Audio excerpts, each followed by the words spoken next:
Economía, que lo mencionaba. Muy buen día, tengan todos ustedes, sean bienvenidos a nuestra sesión número 4 de esta asignatura. Sean bienvenidos y vamos a dar inicio con nuestra sesión del día de hoy que corresponde a Estado y Derecho. Como podemos nosotros hacer una remembranza, vamos a hacer un pequeño recordatorio acerca de lo que nosotros establecimos en nuestra sesión 3 y vamos a dar un breve repaso para incluir ese conocimiento previo hacia este nuevo conocimiento que traemos el día de hoy y que va a estar enlazado para nuestra última actividad de este módulo. Bueno, en la anterior sesión ubicamos que para qué estamos creando leyes, para qué necesitamos como una sociedad la creación, modificación, derogación de leyes, de artículos. Bueno, establecimos que también todas estas surgen como una necesidad de un orden social.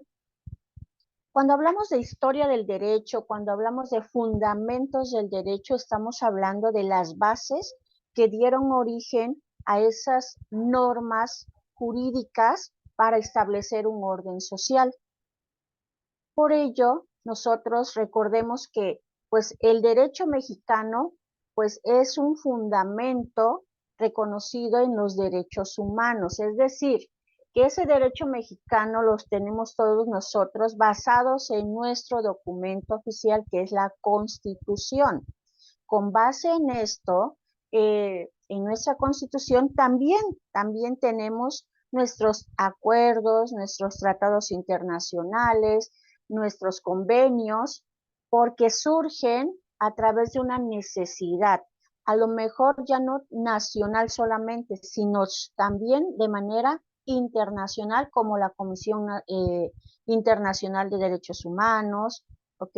Como otras, Organización Mundial de la Salud, UNICEF. Tenemos muchas instancias que tienen a su vez la protección de los derechos, pero a nivel internacional. Hablando de a nivel nacional, nosotros tenemos nuestra Constitución mexicana. Hablábamos de la clasificación del derecho que se ubica en público, privado y social, pero también debemos establecer muy claro que las normas jurídicas en nuestro país tienen una jerarquía y hablábamos que por encima de la ley no hay nada, ¿ok? Y esto refiere a que podemos tener leyes federales, leyes locales, normas incluso locales, leyes o reglamentos locales, tratados internacionales, y los hay, porque donde nosotros estemos ubicados, también tenemos nuestros derechos, siguen eh, vigentes en nuestra persona, pero también de manera internacional quiere decir que estás protegido por tratados, convenios y demás. Pero aquí en nuestro país, la máxima autoridad en la norma jurídica es nuestra Constitución Política de los Estados Unidos Mexicanos. Es por ello que muchos analistas establecen que, bueno, podemos tener muchas leyes locales, tratados internacionales incluso, pero que nada va a estar por encima de esa ley jurídica a nivel nacional, ¿ok? A nivel nacional. Pero también la tenemos, esos tratados internacionales es precisamente para que nuestros derechos y nuestra persona siga protegida en todo el mundo. Es por ello que vienen tratados internacionales y vienen leyes establecidas, por ejemplo, la ley de protección a las mujeres para una vida libre de violencia, ojo, y esa no solamente es a nivel nacional. Entonces, hablamos de esta ley, ¿por qué? Porque es una necesidad que actualmente la sociedad está reclamando. Y tenemos esa ley, tenemos la ley de protección para niños, niñas y adolescentes, ojo, aunque tengamos dentro de la Constitución el apartado hacia la protección de los niños, porque nuestra Constitución lo establece, que el niño o la niñez es una prioridad, primero los niños, ¿no? Entonces, pero sí estamos ubicados que nacen las leyes como una necesidad.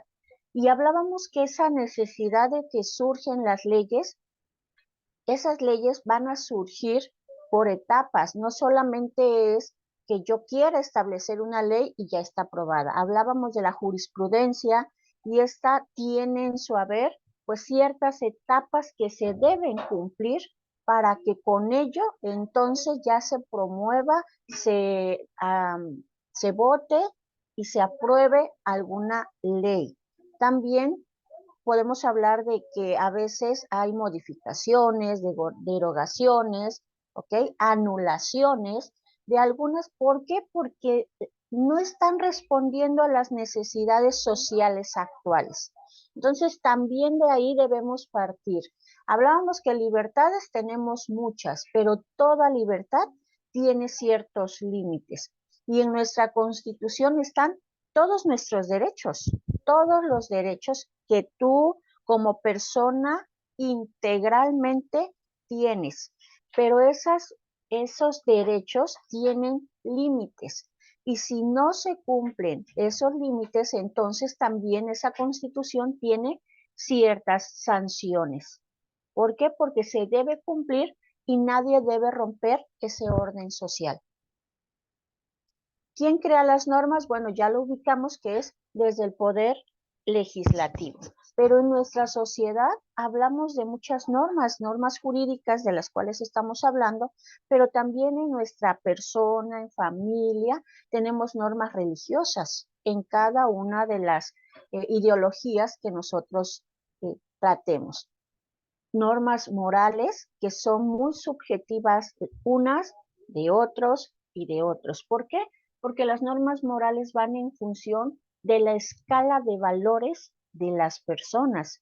Y hablábamos anteriormente de cómo hemos sido educados, la crianza, los usos y costumbres que aquí tienen un punto bastante clave, y esa norma moral viene con esa persona de manera integral. Ya viene incluida esa norma moral y por eso estas normas morales en ocasiones sí suelen ser subjetivas, ¿no?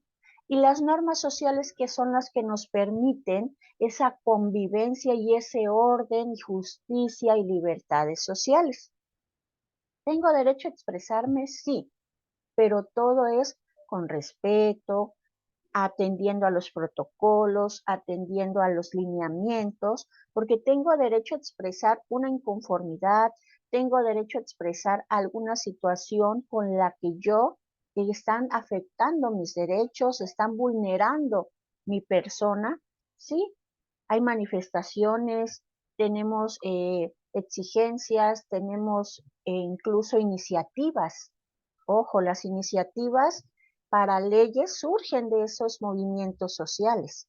Y hablábamos de muchas mujeres activistas en derechos humanos, en derechos de la mujer, y entonces hablamos de una ley vicaria, hablamos de una ley Olimpia, y es ahí donde, ¿por qué surgen? Si tenemos una constitución que establece la igualdad entre hombres y mujeres, pero si no se está cumpliendo, surgen otras iniciativas de ley y van a surgir estas iniciativas se van a poner a aprobación. No solamente es porque Olimpia quiso establecer ley Olimpia y dijo, yo promuevo esto, sino que tuvo que pasar todo el proceso para que fuera votada esa iniciativa, porque era una iniciativa al inicio y posteriormente esa iniciativa, bueno,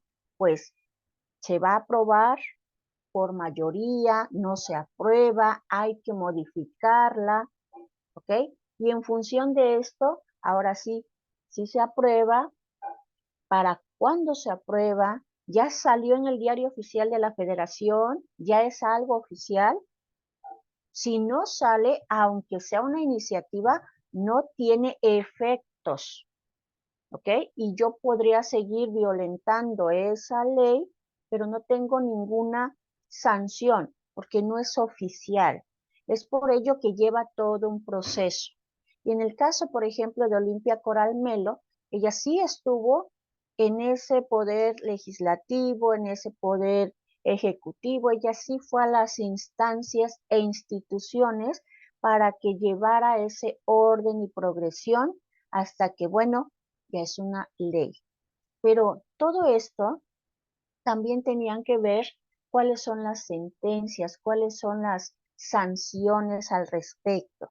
Y por ejemplo, esta que les hablo tiene sanciones tanto económicas como eh, de otros tipos. Entonces, aquí es donde vemos que sí se crean esas normas jurídicas como una necesidad social, porque algo está pasando y como que no nos queda claro que estás violentando, vulnerando o un derecho de alguna persona, de alguna situación.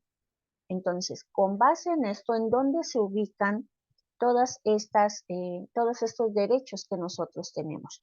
Bueno, nosotros estamos protegidos por la Constitución. Nosotros hablábamos de eso y en este tema vamos a profundizar más sobre eso. Tenemos los principios básicos del derecho, ¿ok? Como los derechos humanos, la soberanía, que es la parte de la sociedad, la división de poderes, que ellos son los que crean y demás las leyes, pero también tenemos al presidente y demás.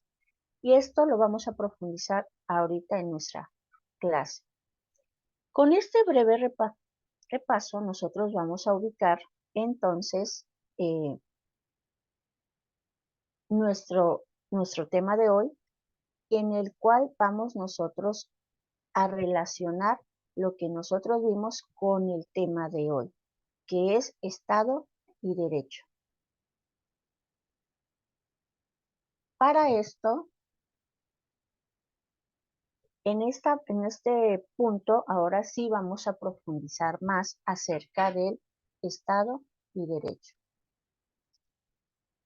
El Estado de Derecho. ¿Qué es el Estado de Derecho? Bueno, es la organización de ese Estado que se caracteriza por la igualdad de todos los ciudadanos ante la ley. ¿Qué es esto?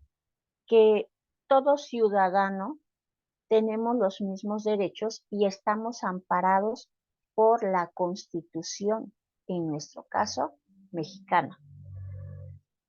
Es esa forma de organizar a nuestro país de manera que se protejan los derechos de los ciudadanos y de manera que exista un orden, justicia y armonía social. Es cuando se establecen todos los lineamientos para que esa organización de Estado se lleve a cabo de manera equitativa, de igualdad, de equidad, se cuiden todos esos elementos.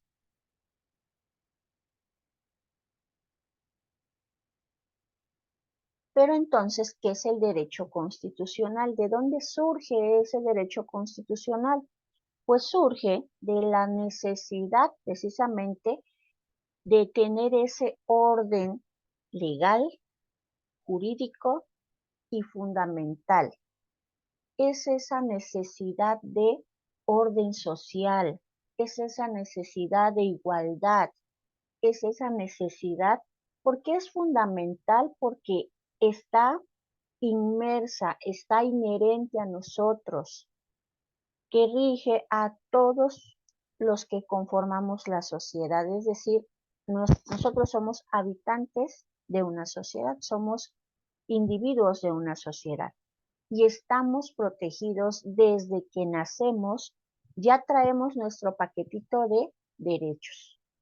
Ya estamos protegidos en todos nuestros derechos, pero también atiendan la parte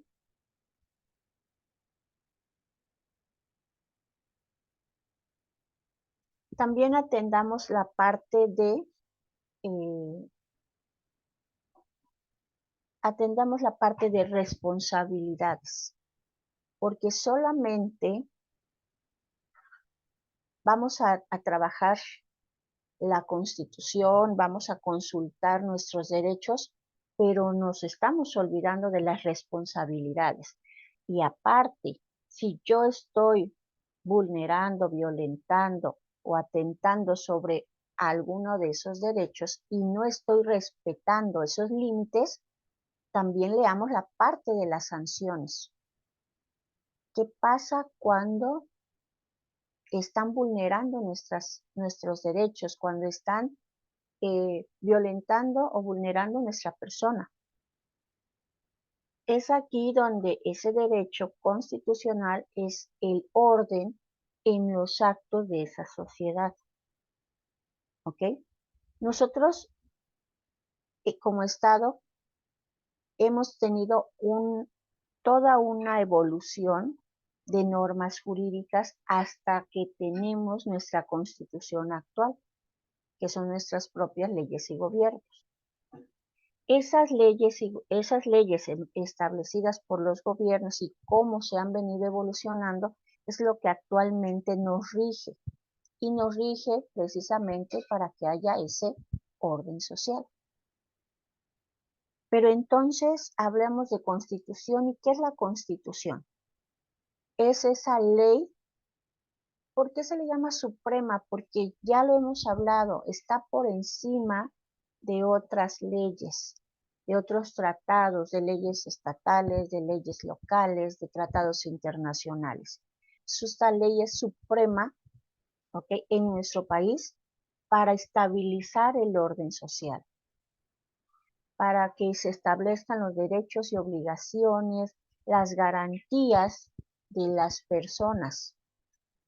Constituye. ¿Por qué se le llama Constitución? Porque está constituido, constituye a una nación jurídica, es decir, todo nuestro país, toda nuestra nación está protegida jurídicamente y políticamente por esta Constitución. Pero, ¿cómo se fue organizando? Pues a través de los principios, leyes, usos y costumbres que tenemos en esta evolución.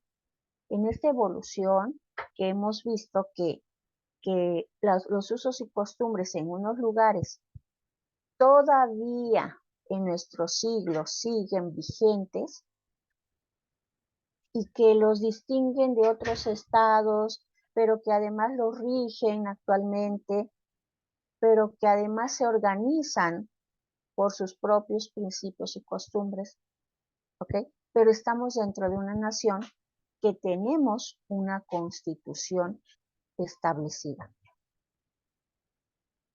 A la Constitución le atribuyen los principios constitucionales, la supremacía, nada está por encima de la ley, la legitimidad, la fundamentalidad, la inviolabilidad y la rigidez.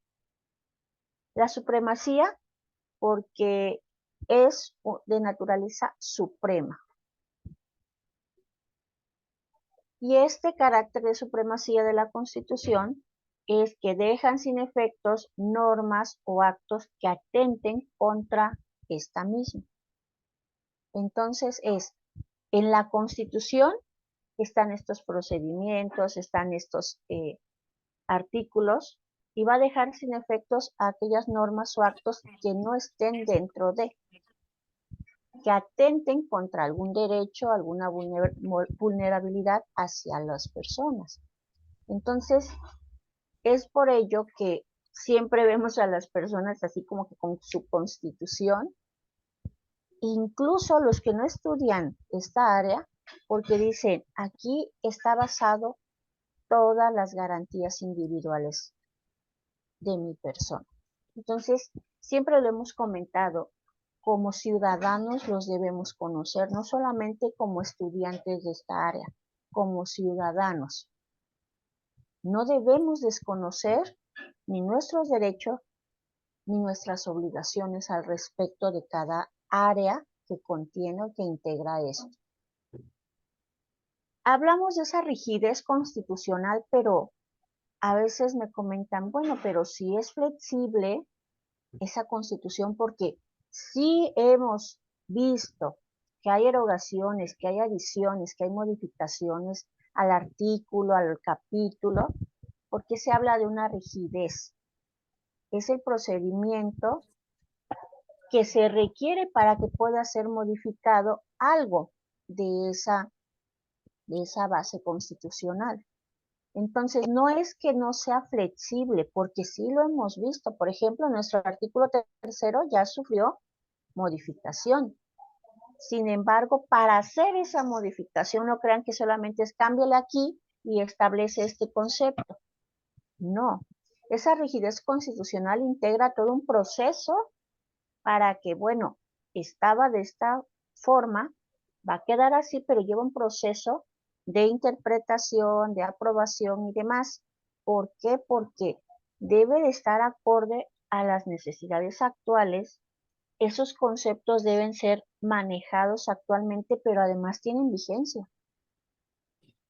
Y entonces algo que ya no está siendo vigente o no está siendo de modo práctico en nuestra sociedad, bueno, se va a modificar, le adicionan algún concepto, etcétera. Entonces, alguien me decía, pero es que entonces se contradice. Si es flexibilidad constitucional, porque sí se pueden hacer estas modificaciones, adiciones, erogaciones y demás, entonces, ¿por qué hablamos de una rigidez? Por el proceso que conlleva todo esto, por el proceso que implica hacer ese apartado o esa situación.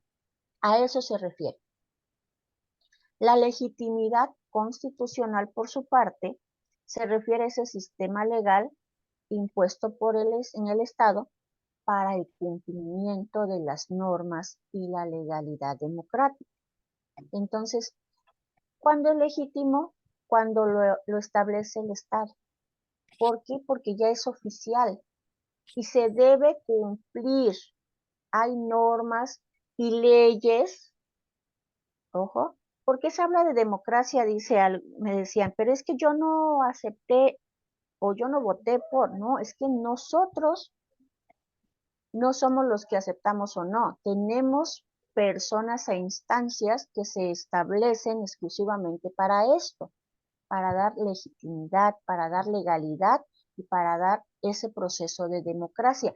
E incluso actualmente se están haciendo encuestas, se están haciendo diversos puntos a nivel nacional, a nivel estatal, para que se hable de democracia en cuestión de, vamos a dejar que opine la sociedad, que opine el pueblo, ¿ok? Y ya con eso pretenden dar legitimidad, pretenden utilizar la democracia como tal. Y es válido porque están siguiendo un proceso. Sin embargo, tenemos instancias y personas precisamente especialistas en esto.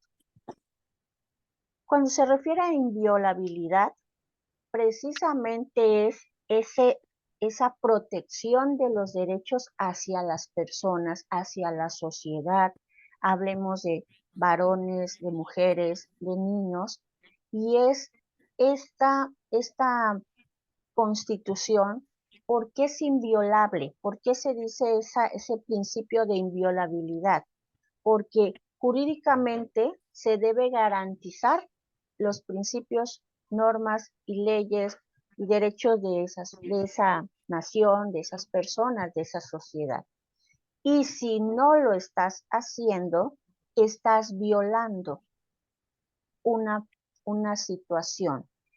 Y por eso esos mecanismos son llamados control de constitucionalidad, porque ese mismo derecho también tiene sus límites. Y precisamente nos tienen que controlar, es un término de control, porque no vas a violentar ni a violar algún elemento en esta práctica. Y si esto ocurre, ¿ok? que no debería ser, por eso se dice que es inadmisible jurídicamente, porque con eso se garantiza el principio de control de constitucionalidad. No se puede violentar ese principio de inviolabilidad, no se debe llevar a cabo porque ya está establecido.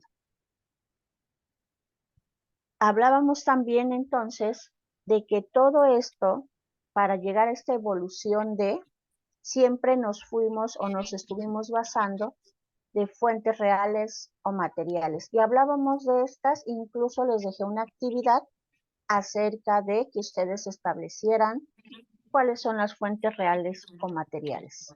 Y son estas hechos, acontecimientos, circunstancias de tipo social, político, cultural o económico que tiene como consecuencia la creación de una norma jurídica.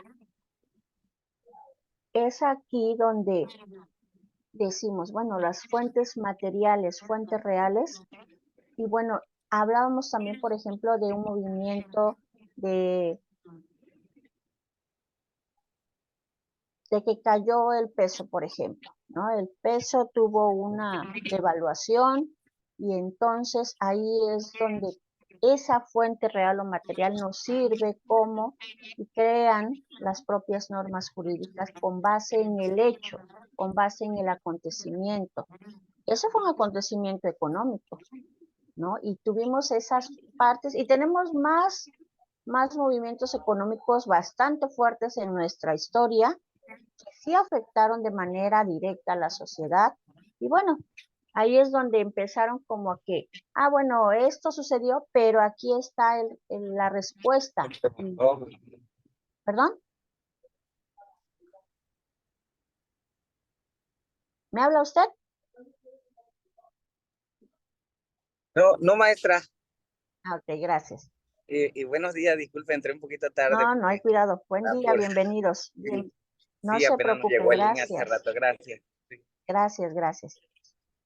Posteriormente, estas fuentes históricas de los cuales nosotros hablábamos como documentos que fueron tomados en cuenta para esas normas jurídicas que le sirven a legislador para crear nuevas leyes o tan solo para nosotros conocer cómo se vivieron esas normas jurídicas en ese momento, cómo se aplicaban las leyes en ese contexto, cómo esta persona aplicaba la ley en ese lugar, cómo esta institución aplicaba esa norma jurídica en ese momento. Entonces, estas fuentes históricas son base, son historia para nuestro derecho, son fundamentos para nuestras leyes actuales. Y estas fuentes formales, pues obviamente ya son las normas jurídicas, ya el órgano legislativo que creó, que realizó esa norma jurídica, bueno, ya es una fuente formal. También hablábamos de este tipo de ejemplos en nuestra actividad que yo les dejé, ahí vienen hasta con dibujitos y demás, para que nos quede un poquito más claro.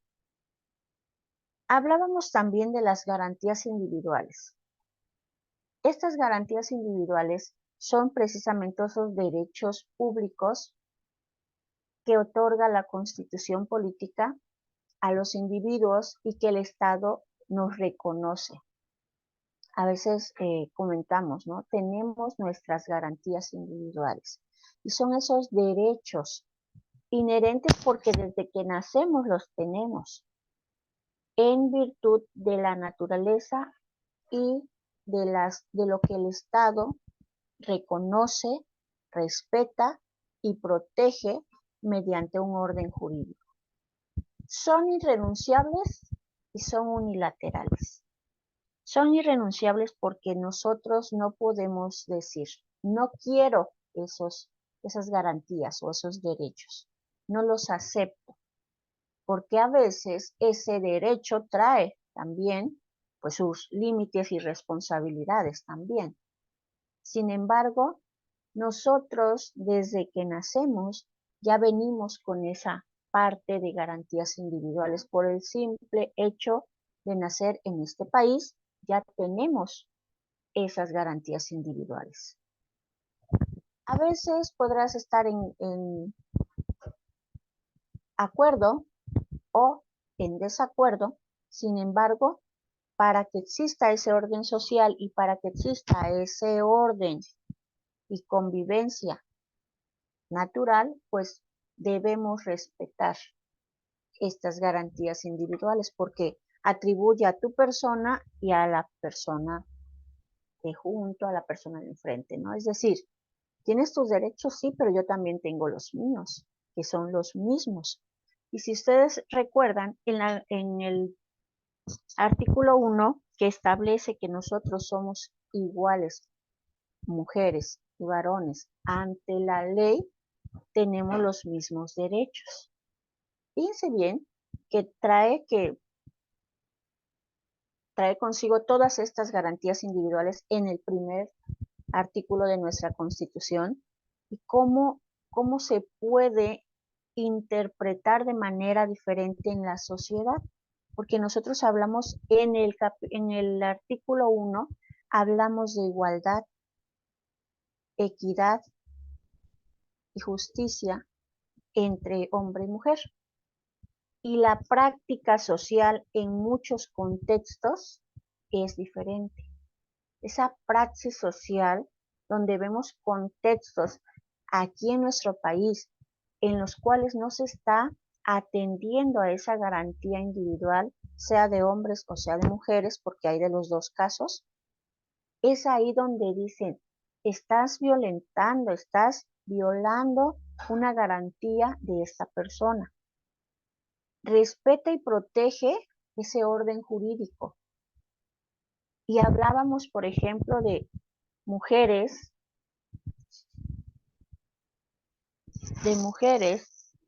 que nunca, niñas que nunca las han dejado estudiar. Cuando tenemos en nuestro artículo 3 que esa es nuestro derecho constitucional, ¿no? Entonces, si tenemos nosotros esa garantía de la educación, en la praxis, en muchos contextos, no se está llevando a cabo. Y aquí es una polémica, entra aquí esa polémica de las garantías individuales. Nosotros vemos, por ejemplo, en la sociedad, en la práctica social, observamos el fenómeno de los niños trabajadores. Y entonces en la Constitución está que la protección a la niñez, y está que en su artículo que no debemos permitir que ellos realicen trabajos pesados, ni de riesgo, ni que estén en contacto con materiales o con sustancias químicas, etc. Sin embargo, la realidad es otra. En la práctica social nosotros vemos niños trabajando y vemos niños, por ejemplo, en el Estado de México en ladrilleras. Y está ahí todo el documental de cómo se están violentando los derechos de esos niños. ¿Dónde están las garantías del niño que tiene derecho a la protección, que tiene derecho a la educación, tiene derecho al juego y al esparcimiento, tiene derecho a mejores condiciones de vida? Y aquí es donde hablamos, la práctica social es bien, bien diferente de lo que está establecido como garantía individual. Y de ahí surgen tanto instancias, instituciones, personajes, autoridades, para que esta situación vuelva al orden jurídico. Pero entonces están los argumentos de tenemos que trabajar todos, tiene la autorización de su padre, de su mamá, ¿no? Entonces es cuando decimos, ¿dónde están las garantías individuales de esos niños, de esas mujeres que quieren trabajar, de esas mujeres que quieren estudiar? Si están son sus derechos, son garantías individuales que tienen como personas, por el simple hecho de ser una persona, ya inherentemente tienes todos tus derechos establecidos en esa Constitución. No los puedo renunciar. Y de verdad hay personas que no quieren renunciar a ese derecho, sin embargo, las necesidades. Si ustedes, ahorita vamos a hablar un poquito del texto que les encargué leer, y ahí dice muy claramente que el siglo XX se constituyó mucho y se caracterizó mucho por un periodo de corrupción también. Es decir, ¿por qué no se están cumpliendo el derecho como se debe cumplir? Y dan una visión un poquito alentadora al siglo XXI en el que dicen, ojalá en este siglo mejoren esas situaciones, ¿no? Porque sí, para eso están todos ustedes, ¿no? Para toda esta parte de todas estas situaciones que no deberían prevalecer, sin embargo existen. Yo veo que creo que el señor José iba manejando, no lo quiero distraer, pero si leyeron ustedes esa lectura, en la lectura que nosotros realizamos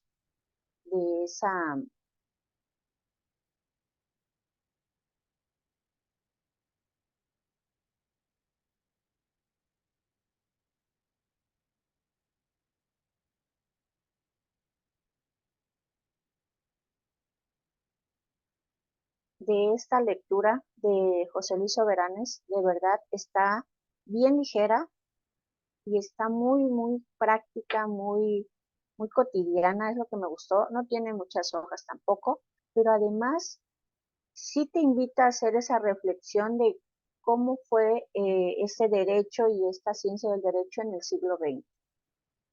Y aquí en este texto nosotros fuimos ubicando como que daba antecedentes del derecho, como una rama del conocimiento humano, que pues hablábamos a nivel ideológico anteriormente, ¿no? Cómo era ese Estado democrático, liberal, y aquí ya nos habla a partir de la promulgación de la Constitución de 1917, ese movimiento para los mexicanos viviésemos ahora sí el principio de igualdad, ¿ok?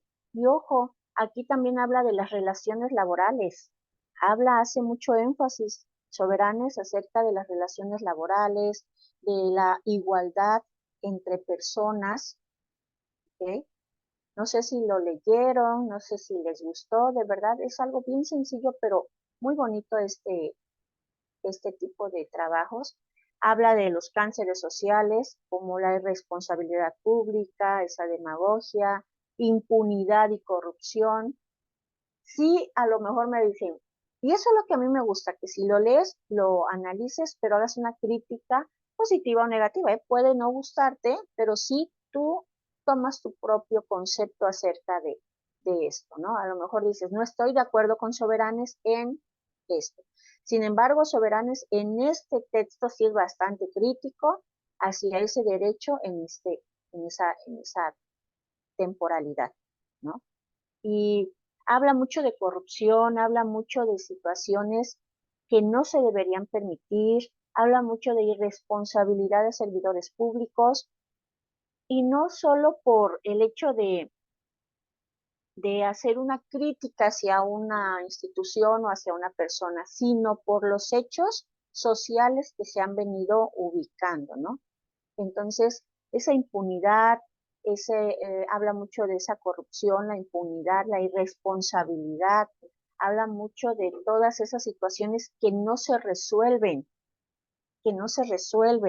esa moral privada, habla mucho toda esta situación y dice, pues que no es muy alentadora para nuestro país, ojo, pero que sí quiere que para el siguiente ciclo, el que estamos nosotros viviendo, dice que ojalá las cosas cambien, pero desde todos los ámbitos, ámbitos económicos, políticos, sociales, lo que más aquí atribuye el aspecto social. Sin embargo, habla inclusive de esa globalización, pero de esa globalización que nos llega, según él dice, nos llega lo que conviene a los intereses nacionales. Y eso es una realidad, ojo, porque si ustedes se dan cuenta, a nivel internacional estamos viviendo muchos movimientos sociales, muchos cambios que se pretenden realizar y no todos nos llegan aquí y no todos son aceptables. Entonces, por eso habla de los fenómenos mundiales, la repercusión que esa globalización ha tenido en México para transformar a nuestro derecho, se ha abierto nuevas puertas, se han abierto nuevas comunicaciones con otros países para el bienestar económico. Sí lo hay, él está de acuerdo con eso, pero que no en todos los contextos está avanzando. Si nosotros hablamos de historia del derecho, hemos visto que en ciertas etapas hay grandes avances, pero en otras como que nos estancamos. Y es lo que él hace una invitación a que nosotros hagamos esas actitudes y esas habilidades y esos elementos pues más consecutivos para que de alguna manera nuestro país pues tenga esa fortaleza, ¿no? Habla de burocracia como mecanismos de control jurídicos, administrativos, ¿ok? Pero que habla que si se hace de buena forma, tendríamos mucho avance en el derecho mexicano.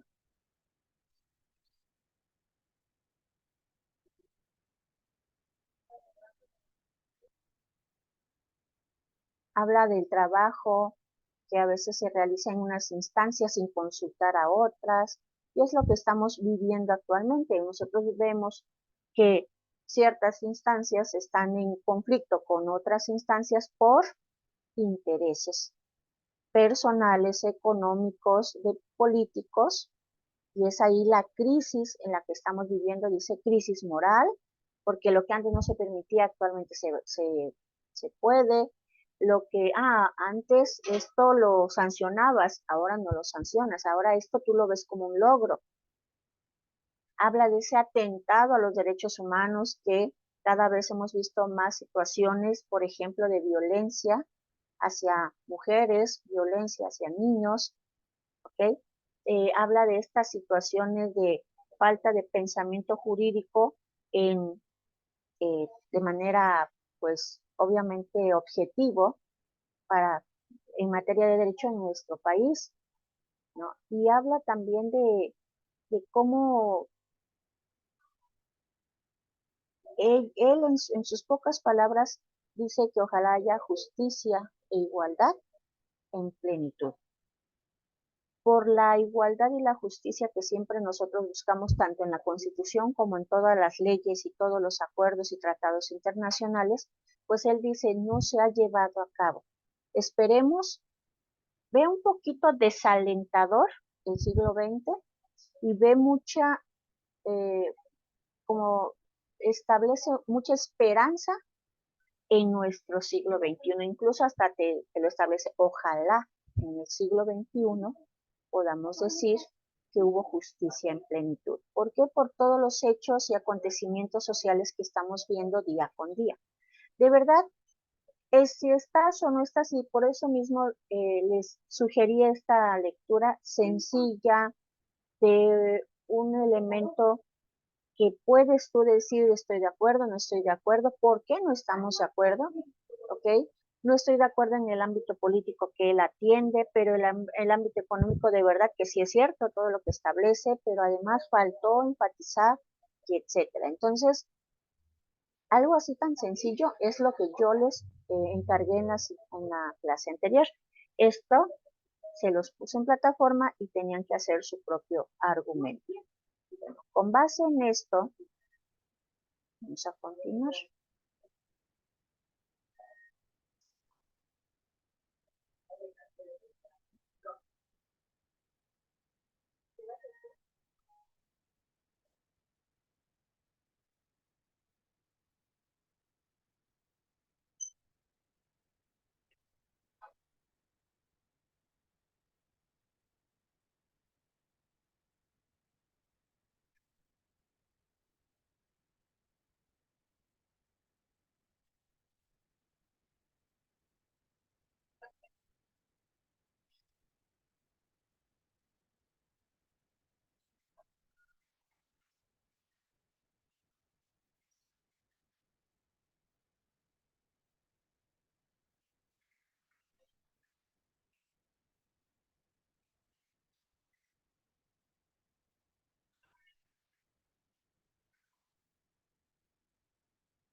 Bueno, continuamos con los elementos del Estado mexicano.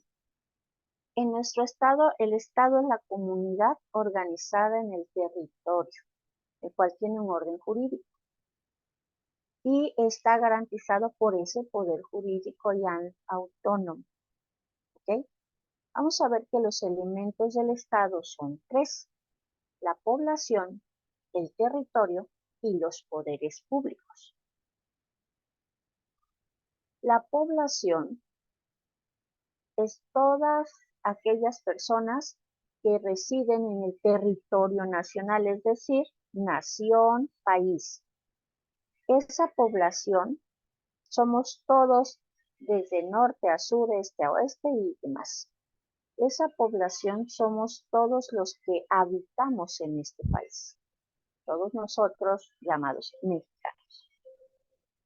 El territorio es el lugar donde está la nación y la población. Ese territorio que es geográfico.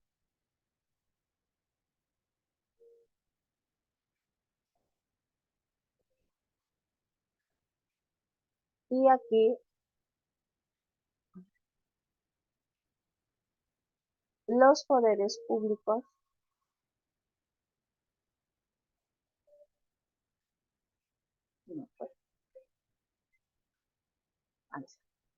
y el poder público o los poderes públicos es esa capacidad que tiene el Estado para obligar a alguien a realizar un acto, es decir, ya establece lo que debemos hacer. Esos poderes públicos están elegidos por nosotros. Allá. La división de poderes nosotros la tenemos, en esos poderes públicos los tenemos como el poder ejecutivo, centrado en el presidente, el legislativo y el judicial. ¿Quién hace las leyes? Pues el poder legislativo. ¿Quién hace que se cumplan?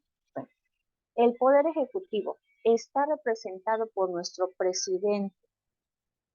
Este presidente se elige de forma directa y lo elige la población, democráticamente. Y en él se basa el poder ejecutivo, en él está basado ese poder ejecutivo. Él nos representa a nivel país con todos los otros países. ¿Quién le da a ese presidente esa categoría? Nosotros, los ciudadanos que votamos de forma democrática por esa persona para que esté en el poder ejecutivo. El poder legislativo, como su nombre lo dice, legisla. Este poder está depositado en el Congreso General, que está dividido en Cámara de Diputados y Cámara de Senadores. Ese poder legislativo es ahí donde se establecen, se votan, las leyes se aprueban y demás. Entonces tenemos, por eso les comentaba yo, instancias o instituciones y personas que están ahí específicamente para realizar este tipo de actividades. Ese poder judicial lo compone la Suprema Corte de Justicia.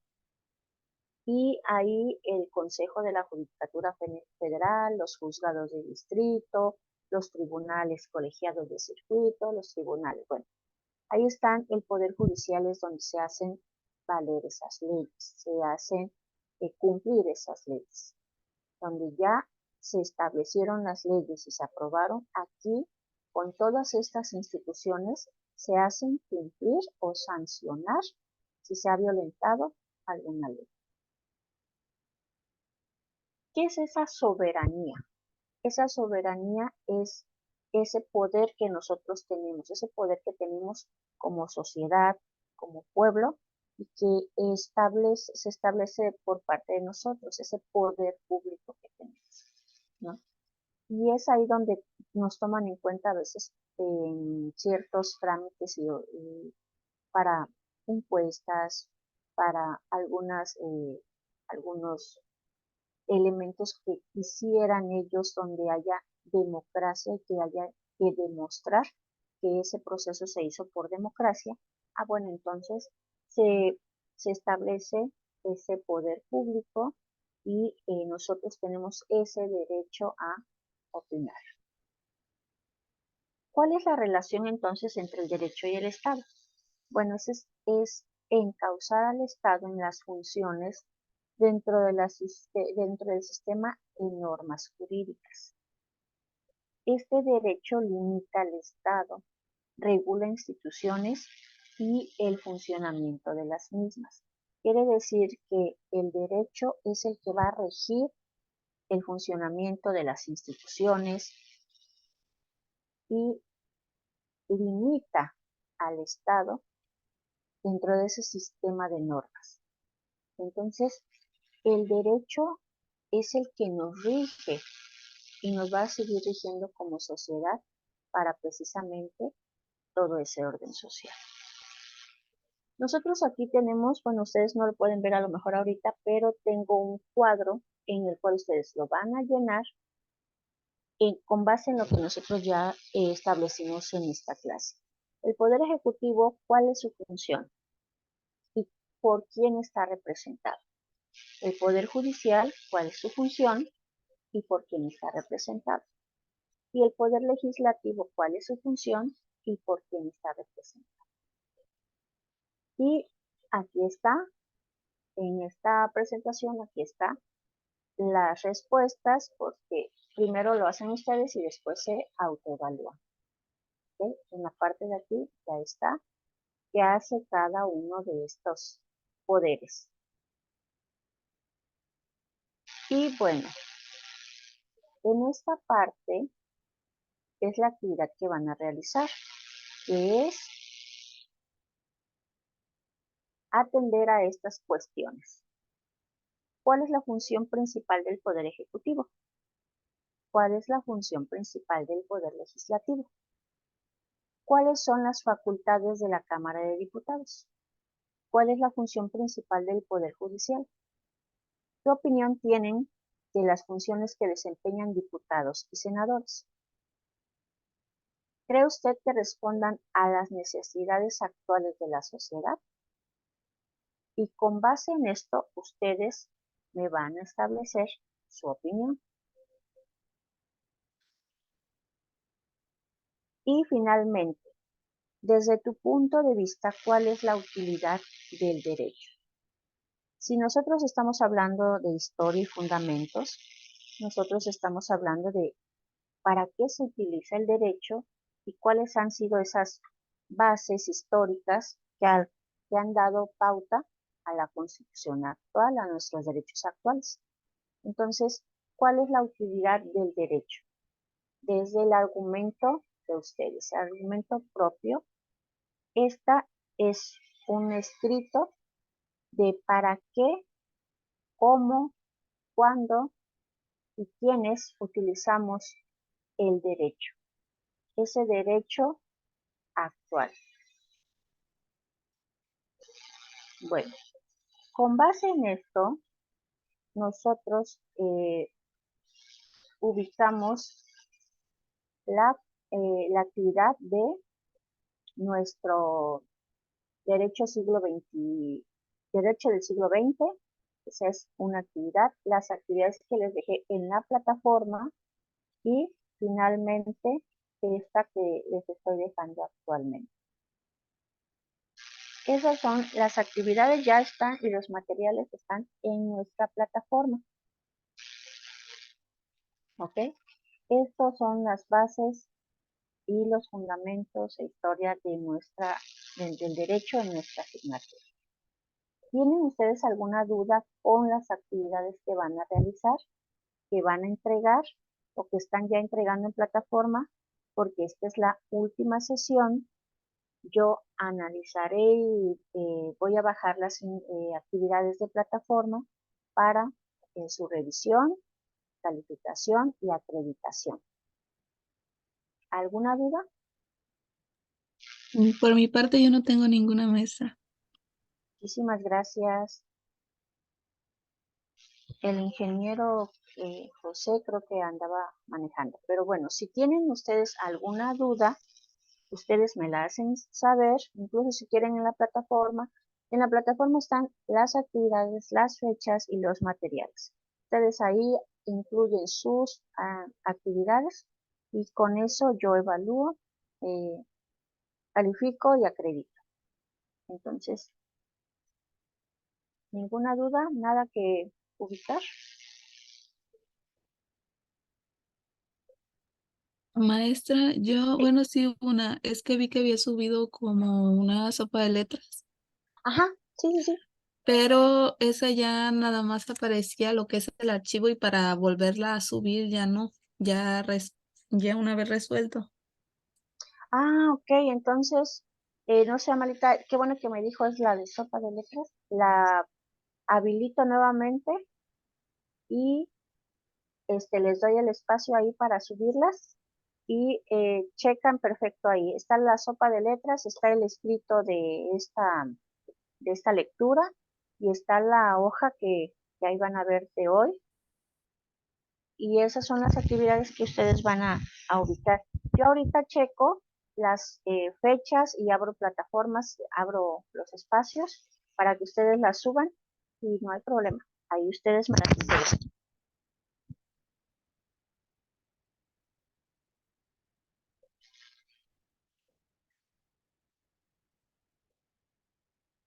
¿Algo más? ¿Alguna otra duda? Solo eso, maestra, gracias. Gracias. Entonces, fue un gusto trabajar con todos ustedes.